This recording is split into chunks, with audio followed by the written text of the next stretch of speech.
ആദ്യം ആലപ്പുഴ അരൂരിലേക്ക് തന്നെ പോകാം. അവിടെ തുറവൂർ ഉയരപ്പാത നിർമ്മാണത്തിനിടെയാണ് അപകടമുണ്ടായത്. അങ്ങനെയാണ് വാൻ ഡ്രൈവർക്ക് ദാരുണാന്ത്യമുണ്ടായത്. മരിച്ചത് പത്തനംതിട്ട സ്വദേശി രാജേഷാണ്. ഗർഡർ പിക്കപ്പ് വാനിന് മുകളിലേക്ക് വീണാണ് അപകടം സംഭവിച്ചത്. സമഗ്ര അന്വേഷണം നടത്തുമെന്ന് എറണാകുളം ജില്ലാ കലക്ടർ പറഞ്ഞു.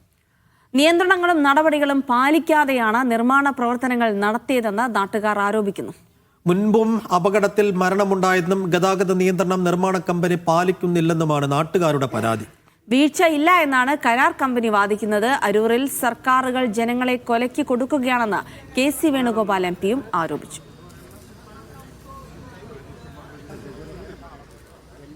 നിതിൻ സേവ്യർ വിശദാംശങ്ങളുമായി. നിതിൻ, അപകടം നടന്നിപ്പോൾ മണിക്കൂറുകൾ പിന്നിടുന്നു.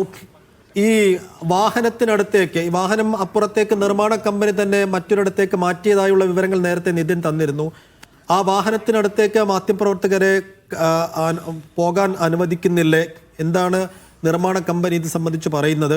ഇപ്പോൾ നാട്ടുകാരുടെ പ്രതിഷേധമൊക്കെ നേരത്തെ നമ്മൾ കണ്ടിരുന്നതാണ്. അവരുടെ പുതിയ നിലപാടെന്താണ്?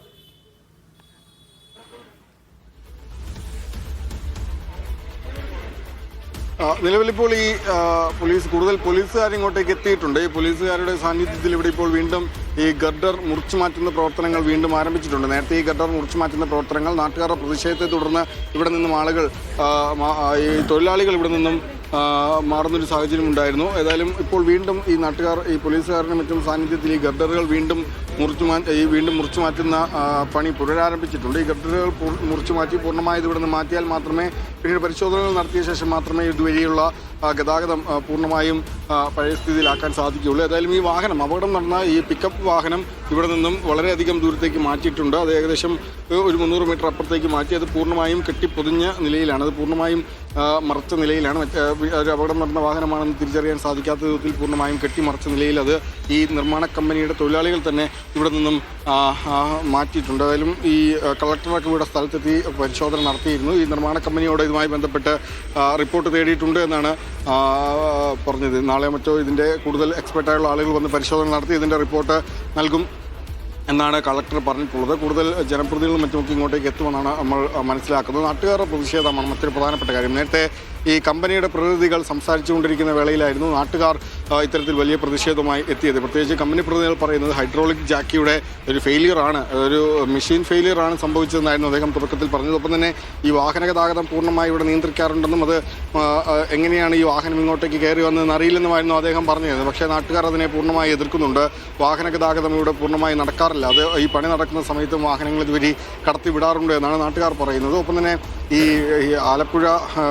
അരൂർ തുറവൂർ ഉയരപ്പാതയുടെ നിർമ്മാണത്തിനിടെ പല ഘട്ടങ്ങളിലായി, പല സാഹചര്യങ്ങളിൽ 40-ലധികം മരണങ്ങൾ നടന്നിട്ടുണ്ട്. അത് തൊഴിലാളികൾ മരിച്ചിട്ടുണ്ട്, വാഹനാപകടങ്ങളിൽ സംഭവിച്ചിട്ടുണ്ട്, ഈ ബീമുകൾ തകർന്നു വീഴുന്ന സംഭവം ഉണ്ടായിട്ടുണ്ട്. അങ്ങനെ നിരവധി ഘട്ടങ്ങളിൽ ഇത്തരത്തിൽ ഈ അപകടങ്ങൾ ഉണ്ടായിട്ടും പക്ഷേ ഇതുവരെ ഒരു സാഹചര്യത്തിലും ഈ നിർമ്മാണ കമ്പനിക്കെതിരെ യാതൊരു തരം നടപടിയെടുക്കുകയോ അല്ലെങ്കിൽ ഒരു കേസ് പോലും പോലീസ് എടുക്കുകയോ ചെയ്തിട്ടില്ല. അതുകൊണ്ടാണ് വീണ്ടും ഇത്തരത്തിൽ ഈ അനാസ്ഥ അല്ലെങ്കിൽ ഇത്തരം ഉത്തരവാദിത്തമില്ലാത്ത തരത്തിലുള്ള അപകടങ്ങൾ നടക്കുന്നത് എന്നാണ് നാട്ടുകാർ ആരോപിക്കുന്നത്. തുടക്കത്തിൽ നാട്ടുകാർ വലിയ പ്രകോപിതരായി വലിയ അപകടങ്ങളിലേക്കുമൊക്കെ വലിയ പ്രതിഷേധങ്ങളിലേക്കും മറ്റും പോകുന്നൊരു സാഹചര്യം ഉണ്ടായിരുന്നു. പിന്നീട് ഈ നാട്ടുകാർ ഗതാഗതമടക്കം സ്തംഭിപ്പിച്ച് വാഹനങ്ങളടക്കം തടഞ്ഞ് വലിയ സമരത്തിലേക്ക് അല്ലെങ്കിൽ പ്രതിഷേധത്തിലേക്ക് പോകാനൊക്കെ തീരുമാനിച്ചിരുന്നു. പക്ഷേ പിന്നീട് പോലീസ് അടക്കം ഇടപെട്ട് അത് അനുനയിപ്പിക്കുകയായിരുന്നു. ഈ സ്ഥലം സർക്കിൾ SHO അടക്കം ഇടപെട്ട് അത് വലിയൊരു പ്രതിഷേധത്തിലേക്ക് പോകാതെ അത് തൽക്കാലം അത് അനുനയിപ്പിക്കുകയായിരുന്നു. പക്ഷേ അപ്പോഴും ഈ ഇവിടുത്തെ ആക്ഷൻ കൗൺസിൽ അടക്കമുള്ള ആളുകളൊക്കെ ചേർന്ന് ഇവിടെ ഏത് തരത്തിലാണ് പ്രതിഷേധം മുന്നോട്ട് കൊണ്ടുപോകേണ്ടത് എന്ന കാര്യത്തിൽ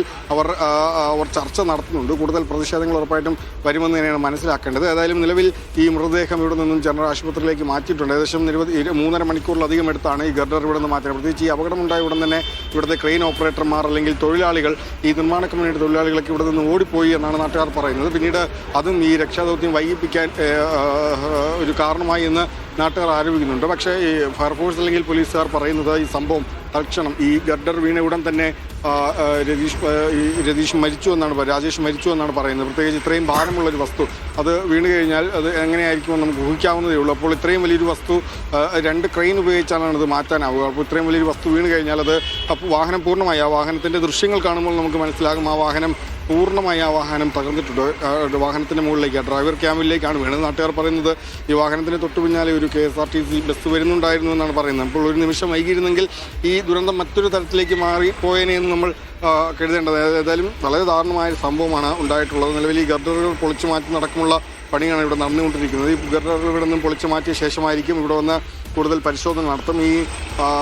ഈ ഗർഡറുകളിൽ ബീം നിർമ്മിച്ച് മുകളിൽ ഉയർത്തി വെച്ച ശേഷം ഹൈഡ്രോളിക് ജാക്കി ഉപയോഗിച്ചാണ് ഇത് പിന്നീട് സ്ലൈഡ് ചെയ്ത് നീക്കുന്നത്. ഇത്തരത്തിൽ സ്ലൈഡ് ചെയ്ത് നീക്കുന്നതിനിടയിലാണ് ഈ ജാക്കിൽ നിന്നും തെന്നി മാറി ഇത് താഴേക്ക് വീഴുന്നത്. ആദ്യം ഒരെണ്ണം താഴേക്ക് പതിക്കുന്നു, അത് തട്ടിയാണ് മറ്റൊരു ഈ ഗർഡർ കൂടി ഇത്തരത്തിൽ താഴേക്ക് പതിക്കുന്നത്. അതിൽ ഒരു ഗർഡറാണ് ഈ വാഹനത്തിന് മുകളിലേക്ക് വീഴുന്നത്. ഏതായാലും എറണാകുളത്ത് നിന്നും ഈ